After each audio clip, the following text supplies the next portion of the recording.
Dear students, good morning. Myself Mahavir Prasad, SRS Memorial School Mandava. Welcome to all of you in my biology online class.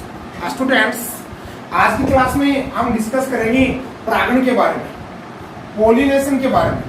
परागण देखिए, सबसे पहले परागण की definition के बारे में। परागण किसे कहते हैं?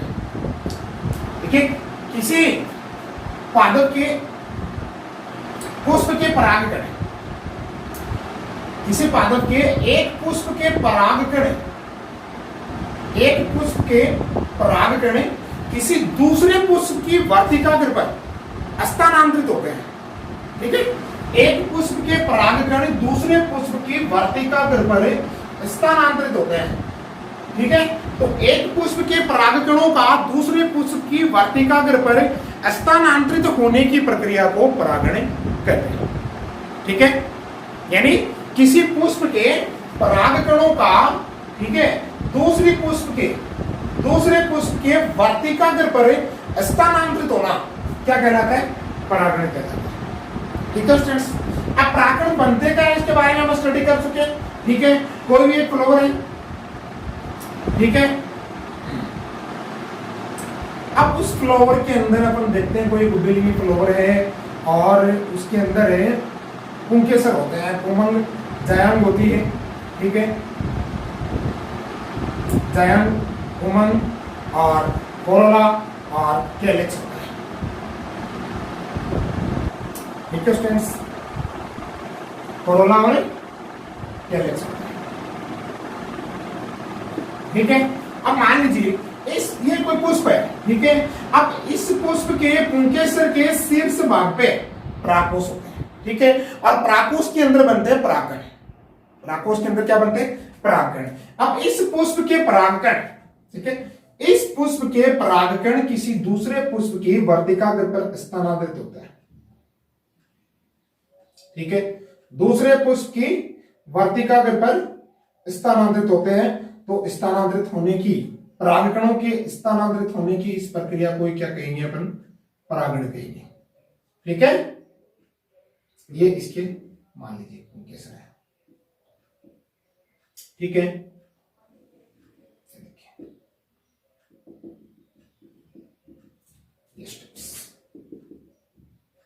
ये मान लीजिए कोई दो फ्लावर है।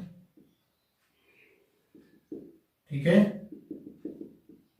अब इस फ्लावर के अंदर ये जायांग है, ये पुंकेसर है। ठीक है, इसके अंदर ये जायांग है, ठीक है, और ये पुंकेसर है।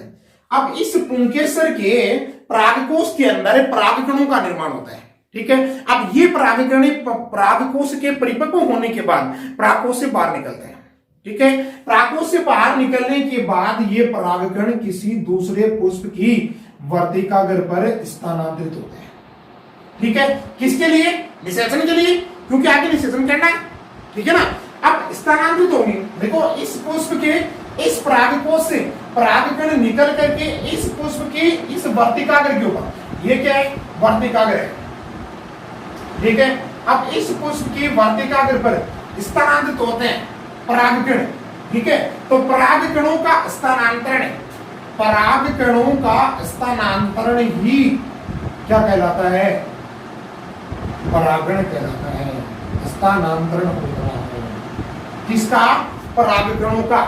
ठीक है ना, इस पुष्प के, मान लीजिए कोई पुष्प है, ये दूसरा पुष्प है। इस पुष्प के पुंकेसर के परिपक्व होने के बाद इसके परागकोश में से परागकण बाहर निकलकर दूसरे पुष्प की वर्तिकाग्र पर स्थानांतरित होते हैं। अब दूसरे पुष्प की वर्तिकाग्र पर स्थानांतरित होने के बाद यहाँ इस वर्तिकाग्र पर परागकणों का अंकुरण होता है। ठीक है स्टूडेंट्स, अब परागकणों का अंकुरण होने के बाद एक पोलन ट्यूब जनरेट होती है, पराग नलिका जनरेट होती है। ठीक है स्टूडेंट्स, इसके बारे में हम पढ़ चुके हैं। अब उस पराग नलिका के अंदर दो नरयुग्मक होंगे और वो पराग नलिका इस जायांग के अंदर, ठीक है, इसका नीचे वाला जो अंडाशय वाला पार्ट्स है, उस अंडाशय वाले पार्ट्स के अंदर बीजाणु में और भ्रूणकोश के अंदर जाकर के वहां पे निषेचन की प्रक्रिया संपन्न करेगी। ठीक है स्टूडेंट्स, यू अंडरस्टैंड परागण की डेफिनेशन? ठीक है, समझ में आई? अब अपन मुख्य रूप से देखेंगे परागण के प्रकार। परागण के प्रकार, ठीक है। परागण के प्रकार स्टूडेंट्स, परागण मुख्य रूप से दो प्रकार का होता है। कितने प्रकार का? दो प्रकार का परागण होता है, स्वपरागण और परपरागण। नंबर 1 स्वपरागण, ठीक है, और नंबर 2 परपरागण, ठीक है। स्वपरागण सेल्फ पॉलिनेशन, स्वपरागण सेल्फ पॉलिनेशन, ठीक है, सेल्फ पॉलिनेशन। और परपरागण क्रॉस पॉलिनेशन, क्रॉस पॉलिनेशन, ठीक है स्टूडेंट्स। अब देखिए स्वपरागण और परपरागण की परिभाषा के बारे में डिस्कस करेंगे कि स्वपरागण क्या होता है, परपरागण क्या होता है। स्वपरागण, देखिए इस पुष्प के परागकण, यदि किसी पुष्प के परागकण है, ठीक है, परागकोश से निकलने के पश्चात उसी पुष्प की वर्तिकाग्र पर स्थानांतरित होते हैं। किसी पुष्प के परागकण परागकोश से मुक्त होने के बाद उसी पुष्प की, ठीक है, या उसी पादप के किसी दूसरे पुष्प की वर्तिकाग्र पर स्थानांतरित होते हैं तो उसे स्वपरागण कहते हैं, ठीक है।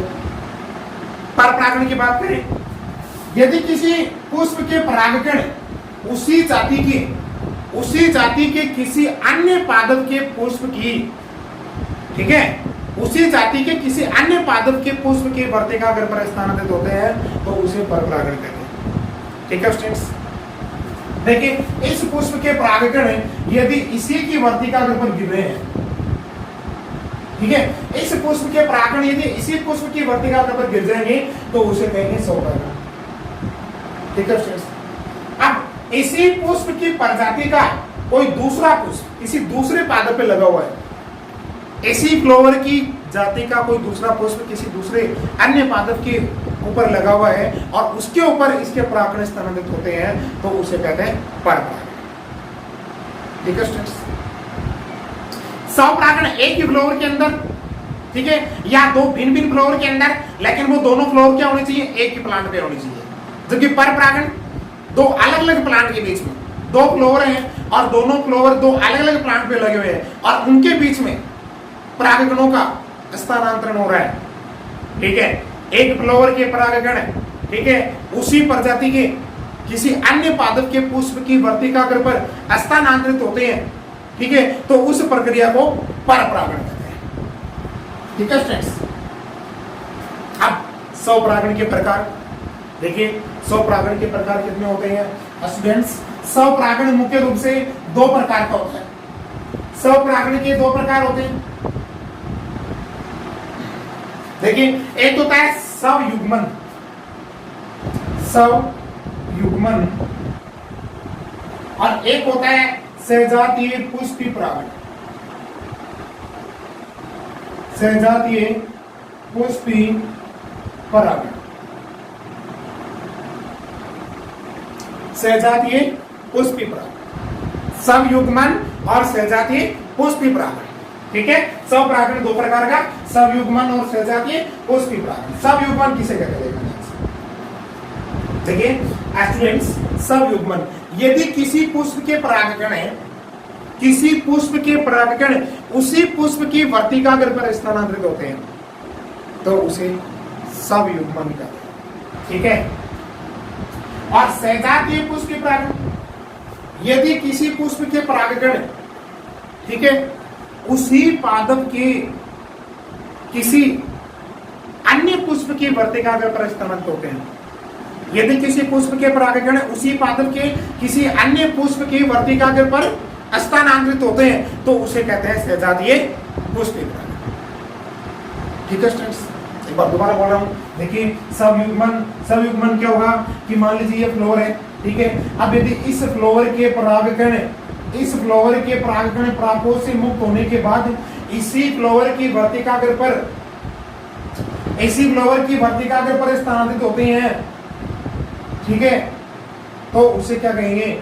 स्वयुग्मन कहेंगे, ठीक है। अब मान लीजिए प्लांट एक ही है और उस प्लांट पे दो अलग अलग फ्लावर है, एक फ्लावर मान लीजिए ये फ्लावर ही है और ये दोनों एक ही प्लांट में है, ठीक है, दो फ्लावर है, दोनों एक ही प्लांट पे है। अब इन दोनों के बीच में, ठीक है, इसके परागण इस पर स्थानांतरित या इसके परागण इस पर स्थानांतरित, तो उस प्रक्रिया को क्या कहेंगे? सहजातीय पुष्पी परागण। यू अंडरस्टैंड मेरा कहने का मतलब क्या स्टूडेंट्स?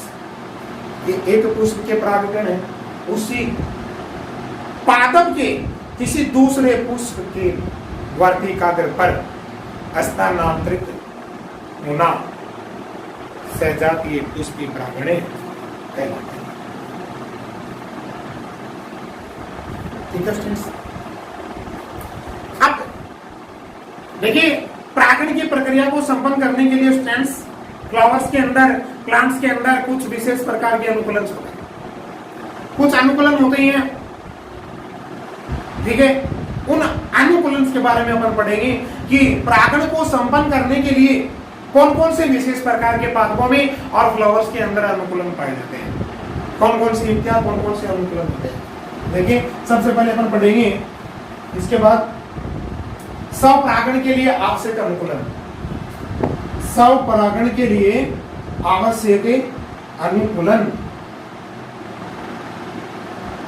ठीक है स्टूडेंट्स, स्वपरागण के लिए आवश्यक अनुकूलन।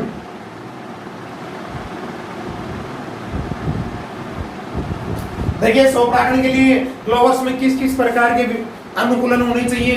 ठीक है, कुछ विशेष प्रकार के अनुकूलन होते हैं, ये अनुकूलन होने पर ही स्वपरागण हो पाएगा, यदि ये नहीं होंगे तो उनके अंदर स्वपरागण नहीं होगा। ठीक है, इनमें नंबर 1 है उभयलिंगता। उभयलिंगता, उभयलिंगता, ठीक है। नंबर 2 है समकाल पक्वता, समकाल पक्वता। और नंबर 3 अनून्मलीयता, अनून्मलीयता।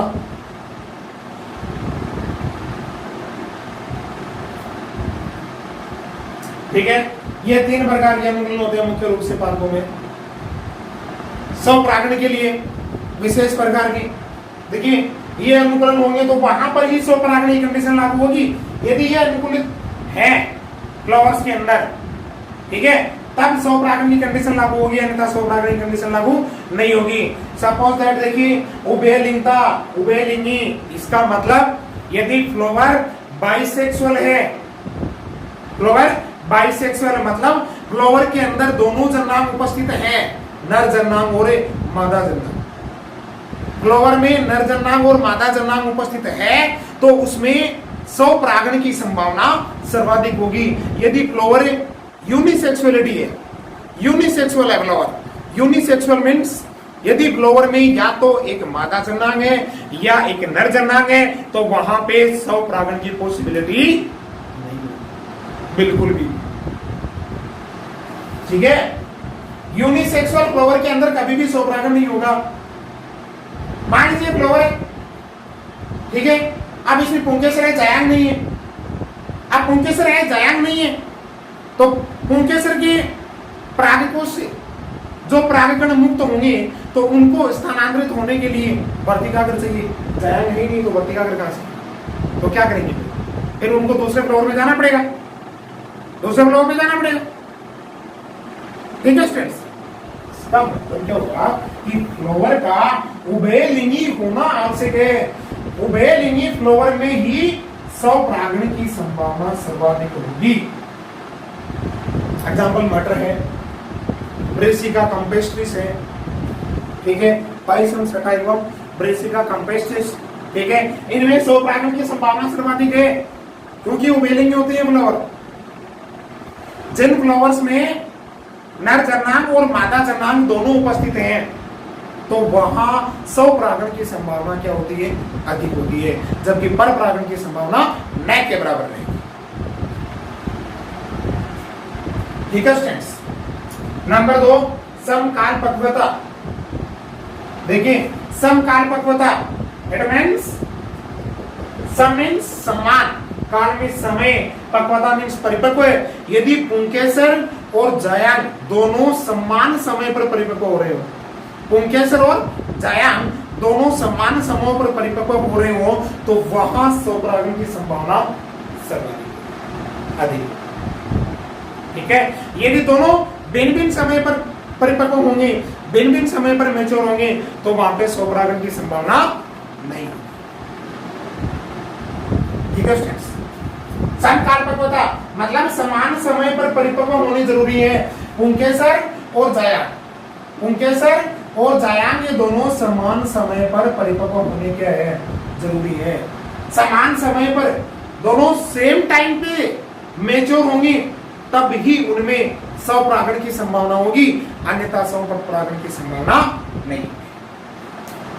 ठीक है स्टूडेंट्स, तीसरा है अनुन्मलिता। देखिए स्टूडेंट्स, कुछ प्लांट्स ऐसे होते हैं जिनमें दो प्रकार के फ्लावर आते हैं, एक तो जिनको अनुन्मलिता कहते हैं और एक होता है उन्मूलता। एक तो अनुन्मलिता और एक होता है उन्मूलता, उन्मूलता और एक होता है अनुन्मलिता। ठीक है, जैसे कोमेलिना, कोमेलिना प्लांट है। ठीक है, कोमेलिना के अंदर दो प्रकार के फ्लोर आते हैं। एक फ्लोर तो ऐसे होते हैं जो हमेशा बंद अवस्था में रहते हैं, बंद अवस्था में। जो कैलिक्स कोरोला ना, वो कोरोला पुंकेसर को और जायांग को क्या कर देते हैं, कवर कर देते हैं, जिसके कारण वो क्या रहते हैं, हमेशा बंद अवस्था में रहते हैं। उस अवस्था में स्वपरागण की संभावना सर्वाधिक होती है। ठीक है स्टूडेंट्स, तो अनुन्मलिता में क्या होता है कि फ्लावर हमेशा बंद अवस्था में रहते हैं, तो बंद अवस्था के फ्लावर्स में स्वपरागण होगा, क्योंकि कोरोला से पुंकेसर और जायांग दोनों कवर्ड हैं। कवर्ड होने के कारण पुंकेसर के परागों से परागणों का मुक्त होकर के बाहर जाना असंभव होगा। ठीक है, बंद अवस्था के फ्लावर में हमेशा स्वपरागण होगा।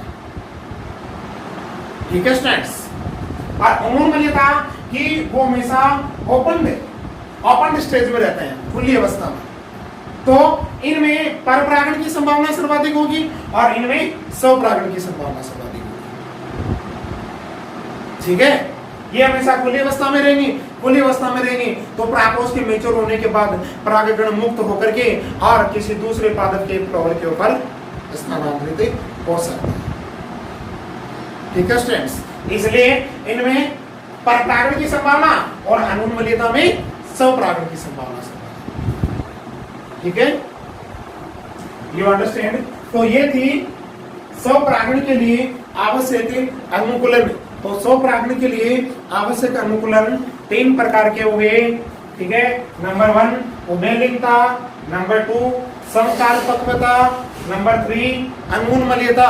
यदि तीनों अनुकूलन फ्लावर के अंदर है तो ही उनमें स्वपरागण होगा, अन्यथा उनमें स्वपरागण नहीं होगा। ठीक है स्टूडेंट्स, यू अंडरस्टैंड।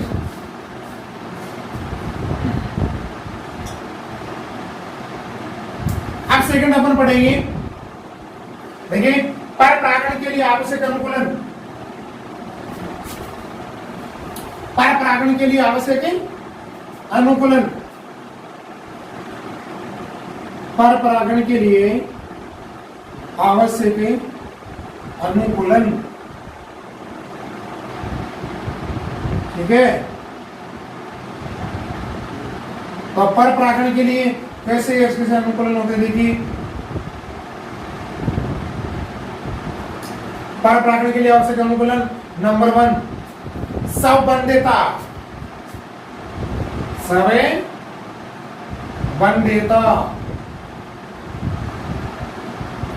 ठीक है स्टूडेंट्स, नंबर 2 एकलिंगता, एकलिंगता। ठीक है, नंबर 3 भिन्न काल पक्वता,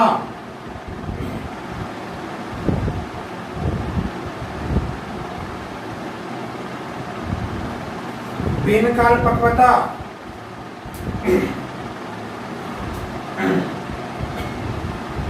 नंबर 4 देखिए हरकोगेमी, हरकोगेमी। और नंबर 5 विषमवर्ती कात्वय, विषमवर्ती कात्वय। देखिए ये 5 अनुकूलन होते हैं परपरागण के लिए आवश्यक फ्लावर्स में, ठीक है। फ्लावर्स के अंदर ये 5 कंडीशन होगी, तो इन 5 कंडीशन में ही परपरागण हो सकता है, अन्यथा परपरागण नहीं होगा, ठीक है स्टूडेंट्स। तो देखिए इनके बारे में अलग अलग डिस्कस करेंगे। संबंधिता, जब किसी पुष्प के अंदर उसी पुष्प के परागकणों के लिए, ठीक है, उसी पुष्प की वर्तिकाग्र पर स्थानांतरित, उसी पुष्प की वर्तिकाग्र पर स्थानांतरित होने के लिए आवश्यक अनुकूलन नहीं है, यानी किसी पुष्प के परागकणों के लिए उसी पुष्प की वर्तिकाग्र, ठीक है, वर्तिकाग्र अनुकूलित नहीं है, परागकणों को एक्सेप्ट करने के लिए अनुकूलित नहीं है, ठीक है, एडेप्टेड नहीं है, तो उस कंडीशन को क्या कहेंगे? संबंधिता।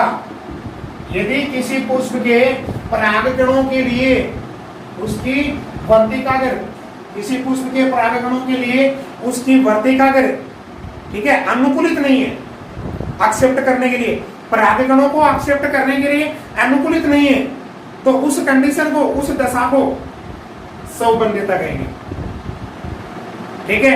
तो इस कंडीशन में क्या होगा? परागण नहीं होगा, ठीक है। कैसे कि ये फ्लावर है, अब इसके परागकणों को, ठीक है, इसके परागकणों को एक्सेप्ट करने के लिए मान लीजिए इसकी वर्तिकाग्र अनुकूलित नहीं है, ठीक है। अब इसकी खुद की वर्तिकाग्र अनुकूलित नहीं है, तो इस फ्लावर के परागकण क्या होंगे? किसी दूसरे पादप के फ्लावर में स्थानांतरित होंगे, ठीक है, दूसरे पादप के फ्लोर में स्थानांतरित होंगे, तो दूसरे पादप के फ्लोर में स्थानांतरित होंगे, तो वो क्या हो गया? परपरागण हो गया। यही तो परपरागण है, ये किसी पुष्प के परागकण है उसी जाति के किसी अन्य पादप के पुष्प की वर्तिकाग्र पर स्थानांतरित होते हैं, तो उसे परपरागण कहते हैं, ठीक है। तो यदि संबंधिता है फ्लोर के अंदर, तो वहां पे क्या होगा? परपरागण होगा, ठीक है स्टूडेंट्स। नंबर 2 एक लिंगता। यदि फ्लावर एक लिंगी है, यदि फ्लावर एक लिंगी है, तो वहां पर परागण की संभावना अधिक होगी, ठीक है स्टूडेंट्स। कैसे? मान लीजिए फ्लावर है, अब इसके अंदर से ओनली मान लीजिए जायांग है, सपोज दैट इसमें जायांग है, पुंकेसर नहीं हो, सिर्फ जायांग हो, तो अब इसकी वर्तिकाग्र, इसके खुद के परागकण तो है नहीं, तो इसकी वर्तिकाग्र क्या करेगी? दूसरे पुष्प के परागकणों को एक्सेप्ट करेगी, ठीक है। और मान लीजिए इनके अंदर सिर्फ पुंकेसर है, जायांग नहीं है, तब इसके परागकणों को किसी दूसरे पुष्प की वर्तिकाग्र पर जाना पड़ेगा, स्थानांतरित होना पड़ेगा, ठीक है स्टूडेंट्स।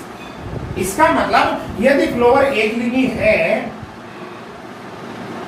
यदि फ्लावर एकलिंगी है, तो वहां पर परागण की संभावना क्या होगी? सर्वाधिक, ठीक है। एक लिंगी फ्लावर में पर परागण की संभावना सर्वाधिक होती है। भिन्न काल पक्वता, भिन्न काल पक्वता, देखो भिन्न, भिन्न का मतलब अलग अलग, काल का मतलब समय, पक्वता परिपक्व। यदि किसी फ्लावर में पुंकेसर और जायांग अलग अलग समय पर परिपक्व होते हैं, अलग अलग समय पर मैच्योर होते हैं, तो उस कंडीशन को क्या कहेंगे? भिन्न काल पक्वता कहेंगे। और भिन्न काल पक्वता की कंडीशन में कभी भी स्वपरागण नहीं होगा, ठीक है स्टूडेंट्स। भिन्न काल पक्वता की कंडीशन में, भिन्न काल पक्वता की कंडीशन में हमेशा परपरागण होगा, ठीक है स्टूडेंट्स। भिन्न काल पक्वता दो प्रकार की, भिन्न काल पक्वता दो प्रकार की। नंबर 1 पुंपूर्वता, पुंपूर्वता, और नंबर 2 स्त्री पूर्वता। स्त्री पूर्वता, पूर्वता और स्त्री पूर्वता। पूर्वता में देखो, यदि पुंकेसर पहले मैच्योर हो रहे हैं, यदि पुंकेसर पहले मैच्योर हो रहे हैं तो उसे क्या कहेंगे? पूर्वता। ठीक है। और यदि जायांग पहले मैच्योर हो रही तो उसको क्या कहेंगे? स्त्री पूर्वता। यदि किसी फ्लावर में पुंकेसर पहले मैच्योर हो रहे हो तो वो क्या होगी? पूर्वता। ठीक है। जैसे गुड़हल के अंदर होती है, ये बरगद में होती है स्त्री पूर्वता। ठीक है स्टूडेंट्स। यदि जायांग पहले मैच्योर हो रही है, ठीक है ना, दोनों का सेम टाइम में, स्वपरागण के लिए तो सेम टाइम में मैच्योर होना जरूरी है, और परपरागण के लिए अलग अलग टाइम पर मैच्योर होना जरूरी है। ठीक है। यदि पहले पुंकेसर मैच्योर हो गए और जायांग अनमैच्योर है, ठीक है, अब पुंकेसर मैच्योर हो गए, जायांग अनमैच्योर है, तो इसकी जायांग की वर्तिका अगर तो इनके परागणों को एक्सेप्ट करेगी नहीं ना। इसके पुंकेसरों के परागणों को तो किसी दूसरे पुष्प पे जाना ही पड़ेगा। ठीक है। तो पुंकेसर पहले मैच्योर और जायांग बाद में मैच्योर हो रही है तो उसे क्या कहते हैं? पूर्वता। ठीक है। और जायांग पहले मैच्योर हो रही है और पुंकेसर बाद में मैच्योर हो रहे हैं तो उसे क्या कहेंगे? स्त्री पूर्वता। तो इन दोनों कंडीशन में पर परागण की संभावना क्या होगी? सर्वाधिक होगी। दोनों कंडीशन में पर परागण की संभावना सर्वाधिक होगी। ठीक है। क्यों? क्योंकि एक ही जन्मांक मैच्योर हो रहा है, पहले दोनों सेम टाइम में मैच्योर नहीं हो रहे हैं। पहले पुंकेसर मैच्योर हो गया तो वो उसकी वर्तिका पर प्रस्थानांतरित नहीं हो पाएंगे। यदि पहले जायांग मैच्योर हो गई तो वो खुद के पुंकेसरों को एक्सेप्ट नहीं कर पाएगी। ठीक है स्टूडेंट्स। इसलिए इस कंडीशन में पर परागण की संभावना क्या होगी? सर्वाधिक होगी, जबकि स्वपरागण की संभावना इस कंडीशन में मिनिमम, नहीं के बराबर नहीं। ठीक है। तो ये पूर्वता और स्त्री पूर्वता। You understand? नंबर 4 है हरकोगेमी। स्टूडेंट्स, कभी कभी क्या होता है, फ्लावर के अंदर संरचनात्मक भिन्नता आ जाती है, संरचनात्मक अवरोध। ठीक है। परागण में संरचनात्मक अवरोध उत्पन्न हो जाता है। संरचनात्मक अवरोध कैसे? पुंकेसर की लंबाई ज्यादा हो गई, वर्तिका की लंबाई छोटी हो गई। ठीक है। वर्तिका की लंबाई ज्यादा या पुंकेसर की लंबाई कम हो गई। ठीक है। तो ये जो संरचनात्मक अवरोध है पुंकेसर और जायांग के बीच में, इस संरचनात्मक अवरोध को क्या कहेंगे? हरकोगेमी कहेंगे। ठीक है स्टूडेंट्स। संरचनात्मक अवरोध होता है इनके बीच में। नंबर 5 है विषमवर्तिकात्व। विषमवर्तिकात्व की जो कंडीशन है ये प्रीमूला के अंदर पाई जाती है। प्रीमूला, देखो प्रीमूला में क्या होता है? वर्तिका लंबी और पुंकेसर छोटे। ठीक है। प्रीमूला के अंदर कभी कभी एक फ्लोर, कुछ फ्लोर तो ऐसे होते हैं जिनमें पुंकेसर होते हैं छोटे और वर्तिका होती है लंबी। ठीक है। और कुछ फ्लोर ऐसे होते हैं जिनमें वर्तिका छोटी और पुंकेसर लंबे। ठीक है। तो ये कंडीशन है ना, इस कंडीशन को विषमवर्तिकात्व कहते हैं। विषमवर्तिकात्व है। प्रीमूला नामक पादप में क्या होता है, कई फ्लोर ऐसे होते हैं जिनमें कुछ फ्लोर के अंदर वर्तिका छोटी, पुंकेसर लंबे, और कुछ फ्लोर में पुंकेसर छोटे और वर्तिका लंबी। ठीक है। तो इस कंडीशन में भी परपरागण की संभावना अधिक होगी, स्वपरागण नहीं हो पाएगा। मान लीजिए वर्तिका लंबी होगी, पुंकेसर छोटे हो गए तो स्वपरागण नहीं होगा। ठीक है स्टूडेंट्स, यू अंडरस्टैंड? तो ये 5 कंडीशन थी परपरागण के लिए आवश्यक अनुकूलन। 5 थे ये: संबंधितता, एकलिंगता, बिन काल पक्वता, हरकोगेमी और विषम वर्तिकात्व। इन 5 कंडीशन में परपरागण की संभावना सर्वाधिक होती है, स्वपरागण की संभावना न के बराबर। ठीक है। स्क्रीनशॉट ले लीजिए स्टूडेंट्स इसका, ताकि टाइप्स के नाम आप अच्छी तरह से लिख पाओ। इसके अनुकूलन जो है ये आप अच्छी तरह से लिख पाओ। संबंधितता, एकलिंगता, बिन काल पक्वता, हरकोगेमी, विषम वर्तिकात्व, ये 5 अनुकूलन है किसके? परपरागण के। ठीक है स्टूडेंट्स, यू अंडरस्टैंड? अब नेक्स्ट अपन पढ़ेंगे परपरागण की विधियां। देखिए स्टूडेंट्स, किसी फ्लावर के पुंकेसर मेच्योर होने के बाद उसके परागकों से परागकण मुक्त होते हैं। अब उन परागकणों को मान लीजिए किसी दूसरे पादप के फ्लोर पे जाना है, दूसरे पादप के फ्लोर पे जाना है, तो दूसरे पादप के फ्लोर पे जाने के लिए उनको एजेंट की नीड होगी, किसी बाह्य साधन की आवश्यकता होगी। ठीक है, अब वो बाह्य साधन जैविक भी हो सकता है और अजैविक भी हो सकता है, दोनों प्रकार का हो सकता है। ठीक है, मतलब परागकणों को किसी दूसरे फ्लोवर की, मतलब उसी जाति के दूसरे पादप के फ्लोवर की वर्तिका पर जाने के लिए बाह्य साधन की आवश्यकता होगी। ठीक है ना। अब वो बाह्य साधन जैविक भी हो सकते हैं और अजैविक भी होते हैं। मतलब पर परागण की प्रक्रिया बाह्य साधनों के द्वारा ही संपन्न की जाएगी, जबकि स्व परागण में किसी बाह्य साधन की आवश्यकता नहीं होती। ठीक है, यू अंडरस्टैंड। पर परागण में बाह्य साधन की आवश्यकता होती है, मतलब पर परागकण स्वयं संपन्न नहीं कर सकते, जबकि स्व परागकण स्वयं संपन्न कर सकते हैं। ठीक है, तो पर परागण की विधियां तो बाह्य साधनों के आधार पे पर परागण कई प्रकार से हो सकता है। ठीक है ना, पर परागण की कई प्रकार की विधियां हो सकती हैं बाह्य साधनों के आधार पे। जैविक भी हो सकता है, अजैविक भी हो सकता है, मतलब कीट है, जंतु है, चमगादड़ है, ठीक है ना, चींटी है, मानव है, पशु है। इन बाह्य साधनों के द्वारा परागण की प्रक्रिया संपन्न की जाती है, मतलब परागकणों को किसी दूसरे पादप के फ्लोवर की वर्तिकाग्र पर स्थानांतरित किया जाता है। तो उन साधनों के आधार पर ही इन विधियों के नाम रखे गए हैं। नंबर 1 है वायु परागण। पर परागण की विधियां पढ़ रहे हैं अपन, ठीक है ना। बाह्य साधनों के आधार पर इन विधियों के नाम है वायु परागण। नंबर 2 है कीट परागण, ठीक है।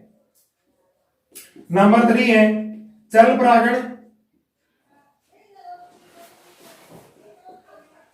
ठीक है। वायु परागण, कीट परागण, जल परागण और एक विशेष प्रकार देखिए और कोई जंतु, अन्य कोई जंतु है जैसे चमगादड़ है, ठीक है। चमगादड़ के द्वारा या पशुओं के द्वारा, ठीक है ना, गिलहरी के द्वारा, ठीक है, इनके द्वारा भी परागण की प्रक्रिया को संपन्न किया जाता है, ठीक है। चमगादड़ परागण। तो वायु परागण देखो नाम से हमें पता चल रहा है, मतलब जो बाह्य साधन है ना उसी के नाम पर इन विधियों के नाम दे दिए गए हैं। वायु परागण है वायु के द्वारा जो परागण परागित होते हैं ना, वो परागण हल्के, छोटे, शुष्क इस प्रकार से होते हैं। वायु के द्वारा परागित होने वाले परागण हल्के होते हैं, छोटे होते हैं, शुष्क होते हैं, ठीक है। वो हवा के साथ उड़कर और किसी दूसरे पुष्प की वर्तिकाग्र पर स्थानांतरित होते हैं। देखिए मुख्य रूप से इसके डेफिनेशन क्या होगी, मुख्य रूप से डेफिनेशन देखिए, किसी फ्लोवर के परागकण, यदि किसी फ्लोवर के परागकण वायु के साथ उड़कर किसी दूसरे पादप के फ्लोवर की वर्तिकाग्र पर स्थानांतरित होते हैं तो उसे वायु परागण कहते हैं, ठीक है। दूसरा है कीट परागण, इंसेक्ट परागण।